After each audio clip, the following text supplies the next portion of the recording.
Friends, I am Zahra. ഞാൻ ഉണ്ടാക്കാൻ പോകുന്നത് ഒരു വെറൈറ്റി ആയിട്ടുള്ള പോക്കറ്റ് നോട്ട്ബുക്ക്. ആദ്യം വേണ്ടത് ഏതെങ്കിലും ഒരു കളർ പേപ്പർ എടുത്തിട്ട് ബുക്കിൻ്റെ ഷേപ്പിന് ഒന്ന് കട്ട് ചെയ്ത് എടുത്തു കൊടുക്കുക. അതുപോലെ ഈ ഒരു സ്ക്വയർ ഇട്ടിരിക്കുന്ന പോർഷൻ നിങ്ങളൊന്ന് കട്ട് ചെയ്തൊന്ന് എടുക്കുക. ഇതേപോലെ ഒന്ന് കട്ട് ചെയ്തെടുക്കുക. അപ്പോൾ നമ്മൾ ഇനി വേണ്ടത് ട്രാൻസ്പെറൻറ്റ് ഷീറ്റാണ്. ഈ ട്രാൻസ്പെറൻറ്റ് ഷീറ്റ് ഇതേപോലെ ഈ ഒരു ഭാഗത്ത് നമ്മൾ ഒന്ന് അതിൻ്റെ അനുസരിച്ച് അളവെടുത്തിട്ട് ഒന്ന് കട്ട് ചെയ്തെടുക്കുക. ട്രാൻസ്പെറൻറ്റ് ഷീറ്റ് ഇതിൻ്റെ അളവിനൊന്ന് കട്ട് ചെയ്തെടുത്തിട്ടുണ്ട്. ഇനി നമുക്കിത് ഗ്ലൂ തേച്ചൊന്ന് സ്റ്റിക്ക് ചെയ്ത് കൊടുക്കാം. നമ്മൾ ഇവിടെ ഈ ഒരു പോർഷനിലാണ് നമ്മൾ ഗ്ലൂ തേച്ച് കൊടുക്കേണ്ടത്.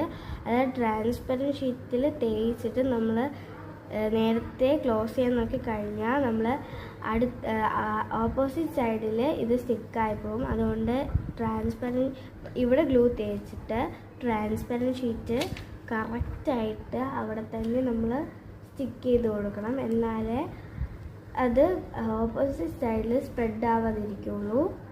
ഒന്ന് കറക്റ്റായിട്ടൊന്ന് സ്റ്റിക്ക് ചെയ്തും കൂടെ കൊടുക്കുക. അപ്പോൾ നമ്മൾ ബുക്ക് ഉണ്ടാക്കാൻ വേണ്ടിയിട്ട് നമുക്കിനി പേപ്പേഴ്സാണ് ആവശ്യം. കുറച്ച് പേപ്പേഴ്സിന് എടുത്തിട്ടുണ്ട്.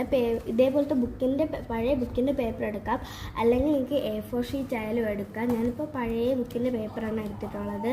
ഈ പേപ്പറ് നമ്മൾ നേരത്തെ എടുത്തു വെച്ച ഇതിൻ്റെ അളവിന് വേണം ഈ പേപ്പറും കട്ട് ചെയ്ത് കൊടുക്കുക. കവർ പേജിൻ്റെ സൈസിനനുസരിച്ചൊന്ന് കട്ട് ചെയ്തെടുത്തിട്ടുണ്ട്. ഇനി നമുക്ക് ഇതൊന്ന് ഇങ്ങനെ ഈ വീഡിയോയിൽ കാണുമ്പോൾ നിങ്ങളൊന്ന് ഫോൾഡ് ചെയ്ത് കൊടുക്കുക.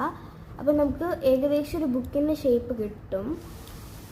ഇത് ഇനി സ്റ്റിക്ക് ചെയ്ത് കൊടുക്കണം. നമ്മൾ സ്റ്റിക്ക് ചെയ്യുന്നത് ഫെവിക്കോൾ ഉണ്ടോ അല്ലെങ്കിൽ സ്റ്റാപ്ലർ ഉണ്ടോ? ഞാനിപ്പോൾ ഫെവിക്കോൾ വെച്ചല്ല സ്റ്റിക്ക് ചെയ്യുന്നത്. ഞാൻ സ്റ്റാപ്ലർ കൊണ്ട് പിൻ ചെയ്യുകയാണ്. അപ്പം എങ്ങനെയാണ് പിൻ ചെയ്യുന്നതെന്ന് കാണിച്ചു തരാം. അതിന് തന്നെ നമ്മൾ പേപ്പേഴ്സ് എല്ലാം ഫോൾഡ് ചെയ്തില്ലേ, ആ ഫോൾഡ് ചെയ്തതിൻ്റെ സെൻറ്റർ ഭാഗം വെച്ച് നമ്മൾ ഇങ്ങനെ ആ കവർ പേജിൻ്റെ സെൻറ്ററിലോട്ട് ഇങ്ങനെ വെച്ച് കൊടുക്കുക. എന്നിട്ട് സെൻറ്റർ പേജ് എടുത്തിട്ട് നമ്മൾ സ്റ്റാപ്ലർ ഉണ്ടല്ലോ, ആ സ്റ്റാപ്ലറിൻ്റെ ആ ഒരു ടിപ്പ് വെച്ച് ഇങ്ങനെ ഒന്ന് സ്റ്റാപ്ലർ ചെയ്ത് കൊടുക്കുക. ഇതേപോലെ ഒന്ന് പിൻ ചെയ്തെടുത്ത് കഴിഞ്ഞാൽ നമ്മുടെ നോട്ട്ബുക്ക് ഇവിടെ പകുതി റെഡി ആയിട്ടുണ്ട്. ഇനി നമുക്ക് ഇത് കുറച്ചും കൂടെ ക്യൂട്ടാക്കാൻ വേണ്ടി സ്റ്റിക്കേഴ്സ് ഒട്ടിച്ചു കൊടുക്കാം. ക്യൂട്ടാക്കാൻ വേണ്ടിയിട്ട് ഒരു സ്റ്റിക്കറും കൂടെ ഒട്ടിച്ചിട്ടുണ്ട്. അപ്പോൾ നമ്മുടെ പോക്കറ്റ് നോട്ട്ബുക്ക് ഇവിടെ റെഡി ആയിട്ടുണ്ട്.